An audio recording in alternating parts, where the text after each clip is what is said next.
I must have the worst luck in the entire world. I was just walking past the tennis courts when a stray ball smacked me right in the forehead. When I finally opened my eyes, a breathtakingly gorgeous girl was staring down at me with a look of pure annoyance. She asked in a cold tone how much money it would take for me to finally get off the ground.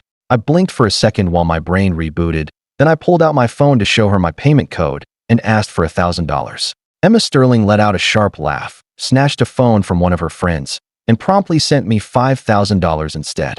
As she walked away, her voice trailed back with blatant sarcasm, telling me to use the cash for a brain scan and to find her if I realized I was still too stupid. The school bully was exactly like the rumors described, meaning she had way more money than sense. I decided to be very cooperative with her expectations. Whenever I was short on cash, I headed over to the courts to watch her play. The moment I saw a ball heading out of bounds, I would sprint toward it to make sure it hit me, so I could claim another payout. After I managed to hustle her 5 times, Emma Sterling finally caught on and confronted me with gritted teeth. She asked if I really thought she was just some rich idiot for me to exploit. Once my little scheme was exposed, I scrambled away as fast as I could. However, she later caught me in a classroom after seeing me take money from the school sweetheart, and her eyes were burning with rage. She yelled about how she was the rich, brainless one who was so easy to scam, yet I had the nerve to go to someone else. She asked why I was hanging around that girl who was as manipulative as a fox instead of her. She even wondered if I was worried about being used up and discarded by the other girl. To understand how we got here, we have to go back to that very first tennis ball. I was walking past the courts after school when a wild tennis ball slammed into the side of my head. My vision went blurry and my ears started ringing. But before I could even process the pain, a pleasant voice spoke from above me. The person simply asked how much it would cost to settle the matter. I sat there stunned for a moment before looking up to see who was speaking to me. The girl was wearing a number 9 jersey, and her long platinum blonde hair was damp with sweat and slightly disheveled. Her pale face was flushed from the workout, but she looked incredibly annoyed by the interruption. As the crowd began to whisper around us, I finally regained my senses and pulled out my phone to show her my payment code.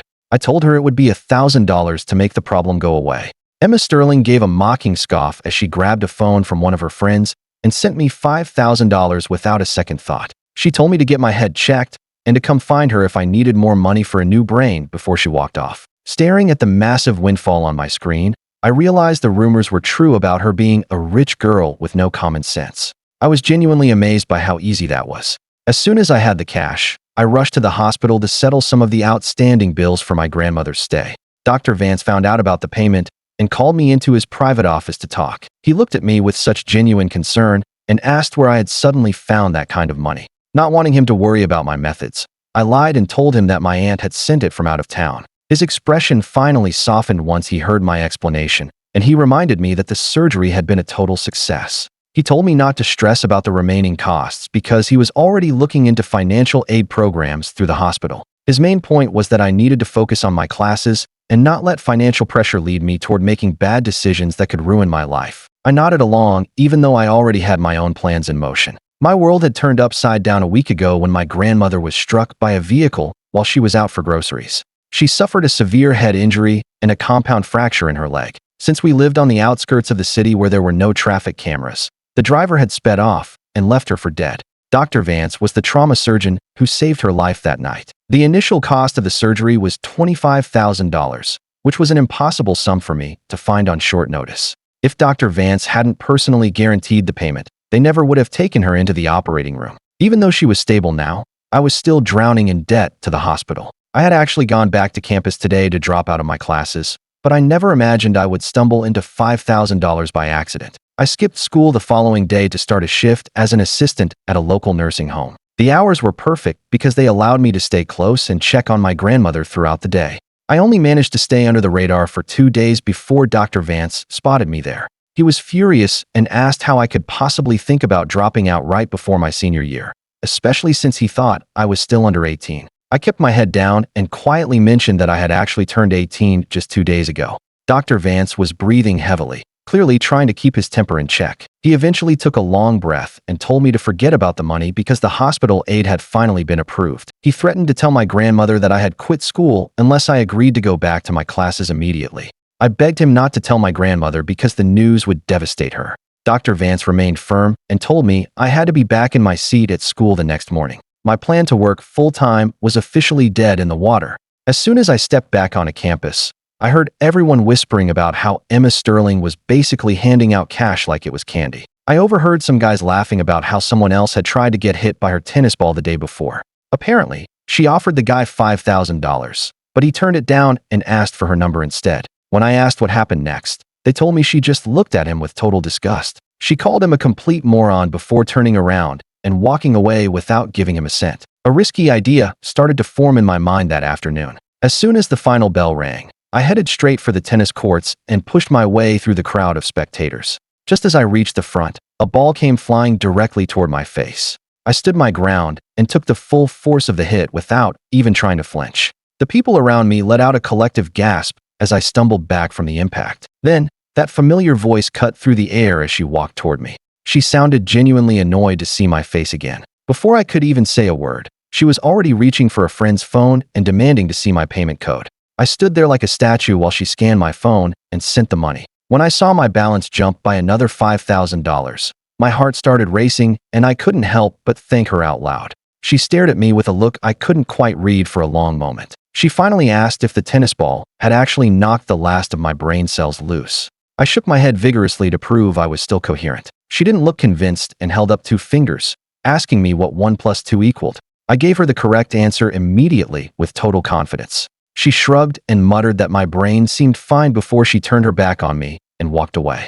I was well aware that Dr. Vance had paid the hospital bills out of his own pocket and that the financial aid had actually been rejected. I was in desperate need of cash to pay him back. Since Emma Sterling was going to throw her money away on someone eventually, I figured it might as well go to me since I actually needed it. I watched her walk away and felt a strange sense of gratitude for her being so careless with her wealth. For the next 4 weeks, I made sure to be at every single one of her practices. I became like a professional goalie, diving in front of every stray ball that flew toward the sidelines. I had just managed to intercept my 4th ball of the month. I held the ball tight and started looking around for her so I could get paid.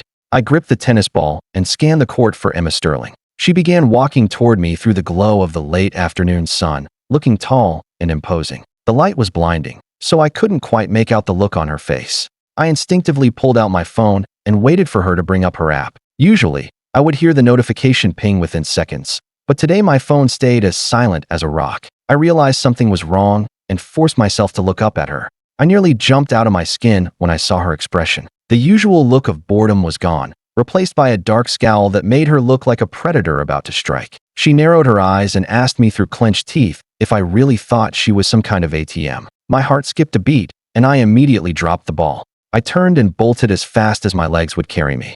I was terrified that if I stayed another second, she would demand all the money back. I went into full hiding after that encounter and made sure to stay far away from the tennis courts. Just hearing her name in the hallway was enough to make me duck into the nearest classroom. Naturally, it didn't take long for the school gossip mill to start spinning stories about the two of us. People were saying that I was obsessed with her family's fortune and was intentionally getting hit by balls just to get a payout. Other rumors suggested that I was actually in love with her and was doing it as a twisted way to get her to notice me. I couldn't believe how fast these stories were changing. There was even a story going around that Emma Sterling had been in a foul mood and had been messed with on the court because I wasn't there to act as her target. Everyone seemed convinced that she was now obsessed with finding me. They kept talking about how I must be some kind of master manipulator for getting under her skin like that. I stayed hidden in a bathroom stall while I listened to people gossiping about me outside. Once the voices finally faded away, I stepped out and looked at my exhausted reflection in the mirror. I took a deep breath and slapped my cheeks a few times to try and wake myself up. I kept telling myself that it was all just talk and that there was no way she was actually looking for me. I tried to convince myself that the rumors were just a bunch of high school drama. There was absolutely no reason for a girl like Emma Sterling to be interested in a guy like me. Given how much pride she had, I was certain she was only focused on finding a way to get even with me for the scam. I waited another 15 minutes before trying to sneak out of the building. I had just reached the ground floor when a tall, lean figure stepped out and blocked my path. Before I could even see who it was, a chilling voice called out to me, making me feel like my heart had stopped. She remarked that I was surprisingly good at hiding from her. I turned to bolt in the opposite direction, but her next words froze me in my tracks. She threatened to transfer into my specific class the very next day if I dared to take another step. I turned back around and gave her a weak, awkward wave while pretending it was a chance encounter. Emma Sterling just raised an eyebrow and gave me a predatory smile, telling me it wasn't a coincidence at all. I couldn't even look her in the eye because I felt so incredibly guilty about everything. She didn't say anything at first and just slowly walked up the stairs toward me. Each of her footsteps felt like it was echoing in my chest, and I couldn't stop myself from shaking. She leaned in close and tilted her head, asking if I really thought I could just walk away after taking so much of her money. I shouted that I hadn't technically cheated her, though my voice was clearly shaking. She let out a dry laugh and asked why else I would spend every day at the courts if it wasn't for the cash. She mocked me by asking if I was actually there because I had a crush on her. I tried to defend myself by saying she was going to throw her money away anyway, so it shouldn't matter who got it. She just laughed coldly and pointed out that most people aren't crazy enough to dive in front of a speeding tennis ball. She joked that even the ball itself would probably think I was a total lunatic if it had the ability to speak. I realized that her reputation for having a sharp tongue was definitely well earned. I told her flatly that I didn't have any money to give her back right now. I promised to pay her every cent once I eventually got a real job, but that didn't seem to satisfy her at all. She laughed at me as if I had just told the funniest joke in the world and asked if I really thought she cared about a few $1,000s. When I asked what she actually wanted from me, she stood up straight and looked down her nose at me. She told me that since I had made a fool out of her, it was my responsibility to help her get her reputation back. I gripped the fabric of my jacket tightly while I waited for her to deliver the sentence. She told me that I had to be her personal assistant for exactly 1 month to settle the debt. I was so shocked that I could barely form a response, which seemed to annoy her even more. She snapped at me and promised that she always kept her word once a deal was made. That was how I ended up as Emma Sterling's lackey for the next few weeks. The job wasn't actually that difficult since it mostly involved bringing her water and towels while she practiced on the court. However, she made sure to be as difficult as possible, often taking a single sip of water before demanding I go buy an entirely different brand. When I first asked her what was wrong with the water, she didn't even bother to look at me before dismissing my question. She claimed that she never took a second sip from the same bottle, which sounded like a total lie. Then again, considering how ridiculously wealthy her family was, I figured she might actually be that eccentric. My duties eventually expanded to running all sorts of errands and grabbing her lunch from the cafeteria every day. I was walking across the dining hall to bring her a tray of food when someone suddenly shoved me from behind. I completely lost my balance and started falling toward the floor. Just as I was bracing myself for a faceplant, I felt a pair of arms wrap around my waist and pull me back. I was so relieved to be upright that I immediately started thanking whoever had caught me. I was completely speechless when I realized my savior was none other than Olivia Vance, the most popular girl in school. I was so shocked that I could barely stutter out a coherent sentence while my mind raced. I quickly stepped back to give her some space because I knew her reputation for being incredibly private. Olivia was known as the untouchable ice queen of the school, a brilliant student who couldn't stand being touched by anyone. I pulled a pack of tissues out of my pocket and offered one to her so she could wipe her hands. She just gave her palms a quick look and told me in a calm voice that she didn't think I was dirty at all.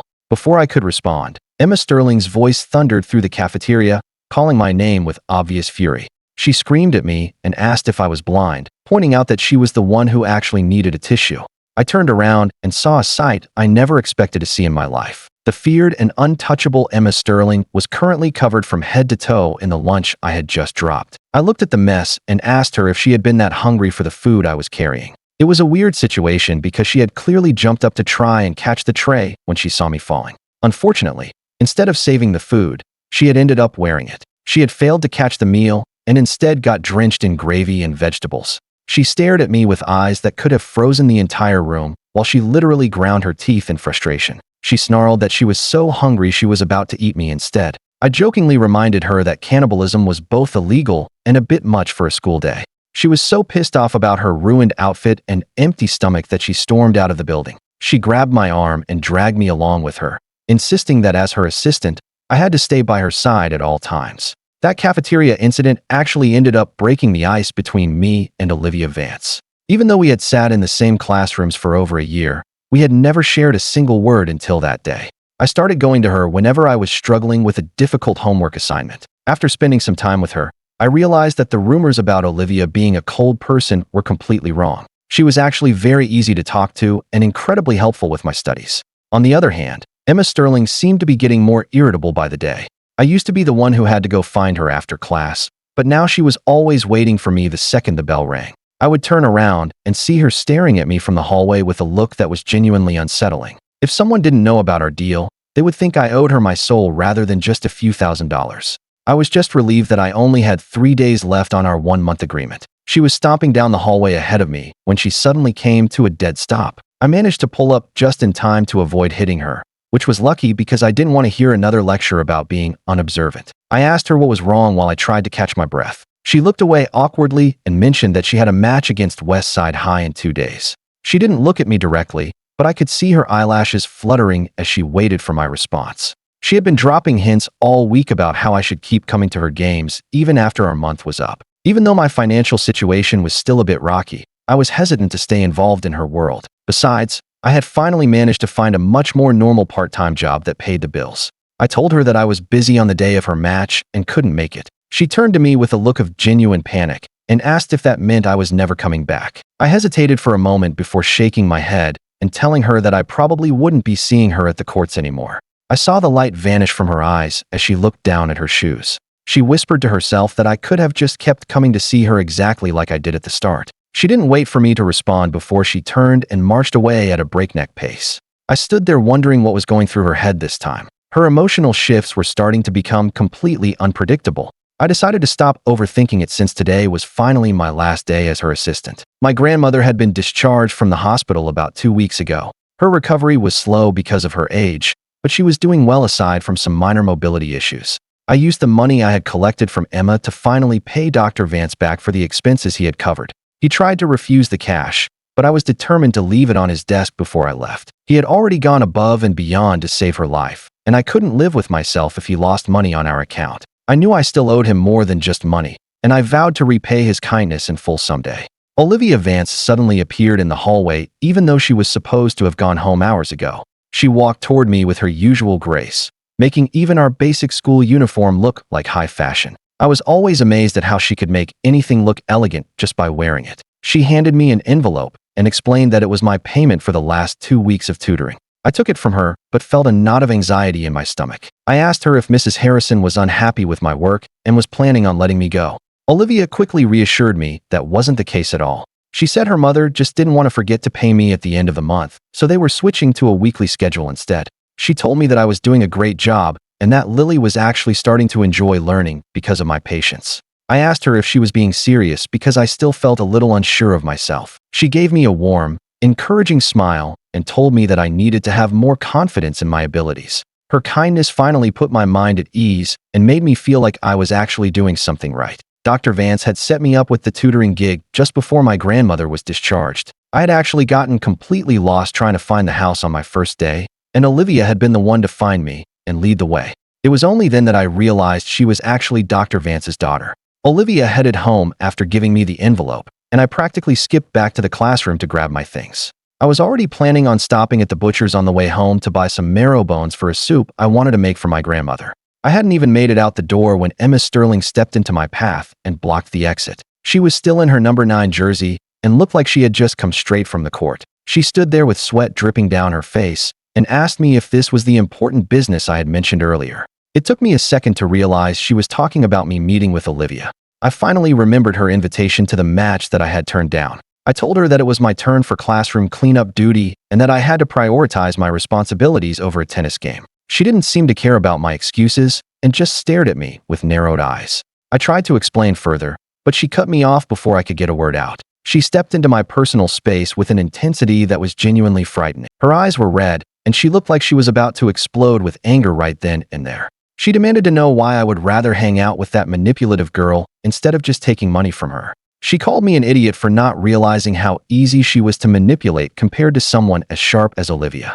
She seemed convinced that Olivia was going to use me up and leave me with nothing. I was completely lost and had no idea what she was talking about half the time. Emma had a habit of saying things that made absolutely no sense to me. My confused expression only seemed to make her angrier, and she looked at me like she wanted to tear me apart. She asked me why I would take money from Olivia instead of her, and if I thought her own money was somehow tainted. I stared at her in total disbelief as I realized she thought I was scamming Olivia the same way I had scammed her. It was hilarious that she was actually offended that I wasn't trying to hustle her for more cash. She turned her head away with a huff and told me that acting innocent wasn't going to work on her anymore. I couldn't help but burst out laughing at her ridiculous logic. I explained to her that the money in the envelope was actually my hard-earned pay for tutoring. I gave her a quick rundown of my job at the Harrison house and why I was there. Her face immediately turned a bright shade of pink once she realized how wrong she had been. She started stuttering and couldn't even form a proper sentence, which was actually kind of adorable to watch. I wondered why she was acting so strange and actually showing concern for my life. I teased her by asking if she had lost her match and was just looking for someone to take it out on. For a split second, I saw a flicker of genuine panic in her eyes before she could hide it. I tried to be nice and told her that losing was just a part of the game and that she'd get them next time. She muttered something under her breath that I couldn't quite hear. I asked her to repeat herself since she was being so quiet. She practically yelled that she hadn't lost a single game and that she was way too good for the competition. Her usual cocky attitude returned instantly as she bragged about crushing the other team. She scoffed at the idea that those beginners could ever beat someone like her. I realized I had wasted my breath trying to be supportive and told her I was going home. She scrambled after me and started rambling about how I actually had a natural talent for intercepting tennis balls. She was clearly trying to find any excuse to keep me around the courts. She offered to keep paying me to stand out there and get hit by her stray shots. She even promised to throw them a little softer so it wouldn't hurt as much next time. I rolled my eyes and covered my ears while she started offering me $10,000 just to stay. I had no idea why she was acting so desperate all of a sudden. Emma used her family's influence to get transferred into my honors class a few days later. She seemed like a completely different person once she started sitting next to me.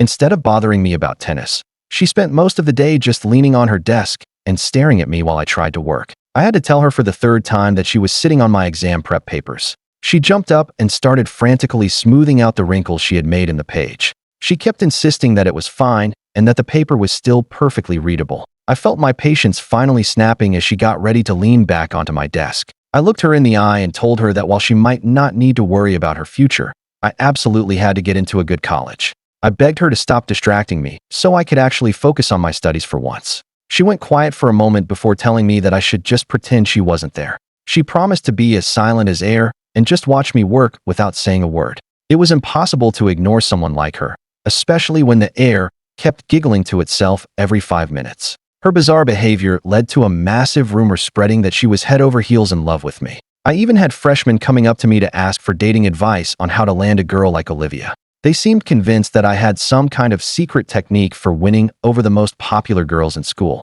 No one believed me when I told them that Emma and I were just classmates. She didn't help matters at all by continuing her weird antics right in front of everyone. Even Olivia started giving me strange looks, as if she suspected there was something going on between us behind closed doors. I tried to explain to Olivia that I had no feelings for Emma, but my voice felt weak even to my own ears. She just placed a plate of fruit on the table and told me that she understood. She suggested we take a break since Lily was probably getting worn out from the lesson. Lily started cheering the second she heard she could stop studying for a while. Olivia turned to me and asked if I had thought about which university I wanted to attend next year. It was the very first time she had ever brought up our plans for the future.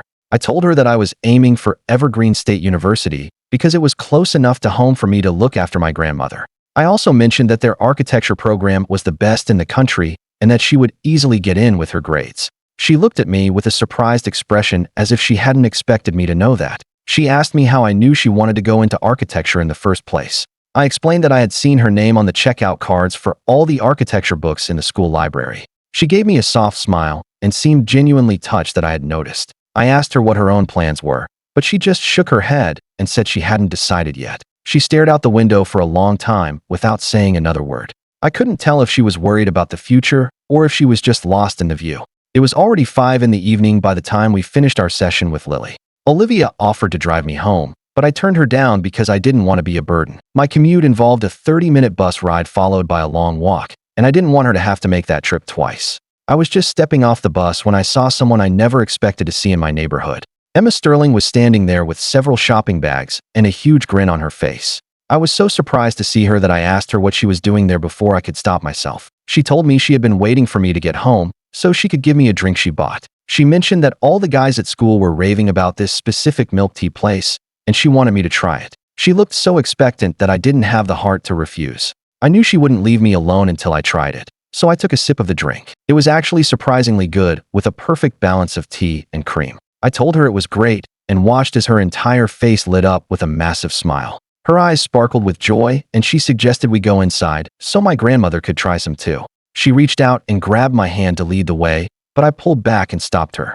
I was starting to get worried about why she was so interested in my home life. When I asked her why she wanted to go to my house, she immediately looked guilty and started stammering out an explanation. She claimed she hadn't meant to intrude, but had seen my grandmother fall down while she was working in the garden. She explained that she had only gone inside to make sure the old woman was safe and comfortable. Her voice trailed off, but I had already heard enough to start panicking. I grabbed her arm and demanded to know if my grandmother was hurt or if she needed to go to the emergency room. Emma quickly shook her head and tried to calm me down by saying it wasn't a serious fall. She explained that my grandmother had just felt a bit lightheaded and had decided to lie down on the grass for a moment. Even with her reassurance, I couldn't stop my heart from racing as I sprinted toward the front door. I had to see for myself that she was actually okay. I burst into the house and found my grandmother in the kitchen, perfectly fine and carrying a tray of food. I did a full inspection to make sure she wasn't hiding any injuries before asking her if she was in any pain. She just laughed at my overprotectiveness and told me to stop worrying. My grandmother patted my hand and told me that Emma had been a total lifesaver today. She bragged about how the girl had carried her all the way into the house and even finished watering the garden for her. She kept calling Emma a wonderful girl, which was definitely not a word I would have used to describe her a month ago. I finally felt the tension leave my body once I realized my grandmother was truly safe. I turned to Emma and gave her a sincere thank you for looking out for her. She gave me a soft smile and told me that I never had to thank her for anything, which was surprisingly sweet coming from her. My grandmother insisted that Emma stay for dinner, and she actually agreed to it. She was on her best behavior the entire time, eating everything she was offered and smiling politely at every story. I had never seen her act so humble and sweet before. Emma started coming over to our place almost every other day since she knew my grandmother adored her. At school, she started telling everyone that she had already met my family and that I was officially off the market. She was basically marking her territory, and I was too tired to even try and argue with her anymore. I realized there was no point in trying to stop her from talking, so I just ignored the rumors as best as I could. My focus was purely on school and work anyway, not romance. Once winter break started, I increased my hours at the Harrisons to 5 days a week to save up more money. I didn't actually need that much time for the tutoring sessions, but Mrs. Harrison was swamped with work and needed someone to watch Lily during the day. I agreed to act as a part-time nanny for some extra cash on top of my tutoring pay. It was a win-win situation for everyone involved. Emma was annoyed that I was never around and started demanding that I let her come with me to watch Lily. I told her she was being ridiculous and asked my grandmother to stop letting her into the house while I was gone. My grandmother always promised to stop, but I would still come home every day to find Emma sitting on our couch. I originally thought my grandmother was just ignoring me because she liked having Emma around, but the truth was much worse. She had actually started forgetting the things I told her. On New Year's Eve, I stepped away for just a few minutes, and when I came back, the house was empty. I initially assumed she had just stepped out for a quick walk, so I didn't panic right away. However, after checking every usual spot in the neighborhood and finding nothing, the reality of the situation hit me. I realized with a sinking feeling that she was truly lost somewhere in the city. A wave of cold terror washed over me, and my hands were shaking so badly I could barely dial the police. My voice was cracking as I tried to explain the situation to the dispatcher while they told me to stay calm. I called Dr. Vance as well, but he hadn't seen her either and promised to help search. I was completely frantic because she wasn't in any condition to be out on her own, especially with her bad leg. It had started snowing outside, and the thought of her being out in the freezing cold was unbearable. My phone suddenly started ringing, and I practically dove for it. I picked up without even looking at the caller ID and screamed into the phone, asking if they had found her. It wasn't the police on the other end, but Emma Sterling calling to check in. She sounded incredibly serious and asked me if my grandmother had really disappeared. I could barely speak through my tears as I confirmed the news to her. Emma's voice immediately shifted into a tone of pure authority as she told me to stay at home in case she returned on her own. She promised she was on her way and told me she would take care of everything. I followed her instructions and sat by the front door, waiting for any sign of life. She arrived just 20 minutes later, and the second I saw her face, I completely broke down. I hadn't realized how much I needed someone to lean on until that very moment. I sobbed her name while I struggled to get the words out through my gasping breaths. I could see that her own eyes were welling up with tears as she pulled me into a tight embrace. She held me close and promised me with total conviction that she would bring my grandmother home safely. She stroked my hair and whispered for me to stay strong and stop crying. She kept her promise and managed to track my grandmother down to a small bakery downtown about an hour later. When we found her, she was sitting there peacefully, clutching a box of traditional pastries. The bakery sold the exact same cakes my parents used to buy for me every single holiday when I was a kid. I walked up and called out to her softly, but she just looked at me with a blank, defensive expression as if I were a complete stranger. It was the most heartbreaking moment of my life, and I started crying all over again. I wiped my eyes and asked how this could possibly be happening to us. I was living with her every single day, yet I had somehow missed all the signs that her memory was failing. I felt like a failure for not realizing she was slowly losing her connection to me. She suddenly reached out and wiped a tear from my cheek with her weathered hand, calling me by my name. She told me not to cry because she was right there with me. I grabbed her hand and held it against my face, trying to memorize the warmth of her touch, while I promised her I would be brave. The owner of the shop told us she had walked in about 30 minutes earlier and was determined to buy those specific cakes. He noticed she looked confused when she tried to leave, so he had kindly asked her to sit down and wait. He knew something was wrong and decided to keep her there until someone came looking. When they asked for a phone number, she had given them my father's old work line, which had been disconnected for years. The owner was just about to call the non-emergency line when we burst through the door. We thanked him profusely for his kindness before helping her out to the car. Once we got her settled in bed, I went into her room and found a notebook she had been keeping on her nightstand. It was filled with old family photos and little notes she had written to herself. One page had a picture of me, and she had labeled it as her favorite grandson and the most important person in her life. She had written a reminder to herself never to forget me because it would break my heart if she did. The note said that she only ever wanted me to be happy and that my smile was her favorite thing in the world. The photo attached to the page was from my very first day of high school. There was another photo of my parents with a note saying how much she missed them every single day. She apologized to them for not being ready to join them yet because she couldn't leave me all alone. She was terrified that if she died, I wouldn't have anyone left in this world to call family. She asked my parents to watch over her and give her just a few more years so she could see me find someone to love. She wanted to make sure I had a partner to walk through life with before she finally let go. I sat on the floor and cried as I read her plea for more time to be there for me. I was sobbing so hard I could barely breathe by the time I reached the final page of the notebook. I curled up on the floor and clutched the book to my chest while my heart felt like it was being ripped out. Then I noticed one last sentence written at the very bottom of the last page. It said that a girl named Emma Sterling had come to her and confessed that she was in love with me. My grandmother wrote that she had been watching Emma closely and decided that she was a good person. She felt that if I ever returned those feelings, she could finally rest easy knowing I was in good hands. Emma had canceled her family's tropical vacation just so she could stay and spend New Year's Eve with us. Once the clock struck midnight, my grandmother pulled out 2 traditional red envelopes and handed them to us with a big smile. It was a small gesture, but it meant the world to both of us. I gave my grandmother a formal holiday greeting just like I did when I was a kid, and Emma followed my lead perfectly. She was so charming and funny that she had my grandmother laughing all night long. I tried to enjoy the moment, even though I knew there was a good chance she wouldn't remember any of this by tomorrow. Olivia called me early the next morning to apologize for not being there to help me during the crisis. I told her it was perfectly fine and reminded her that she was out of town with her family anyway. She sounded genuinely guilty, but I assured her that everything had worked out in the end. There was a long silence on the line before she mentioned that she had actually come back to the city early. She asked if she could drop by to see us, but I looked at my grandmother and decided it wasn't a good time. I told her we needed some privacy for now, but promised to visit her father soon. Emma ended up staying at our house for the next 5 days without ever making an effort to leave. She kept arguing that since she had missed her flight for me, she was now essentially homeless and it was my job to take care of her. It was a ridiculous excuse, but I didn't mind having her around at all. We finally went to visit Dr. Vance once the snow settled on the 6th day of the year. Emma insisted on driving us there herself, and I assumed she would just drop us off and head home. I was wrong, as she walked right into the house with us as if she had been invited along. I introduced her to Dr. Vance as our classmate, and she immediately won him over with the pile of gifts she had bought on the way.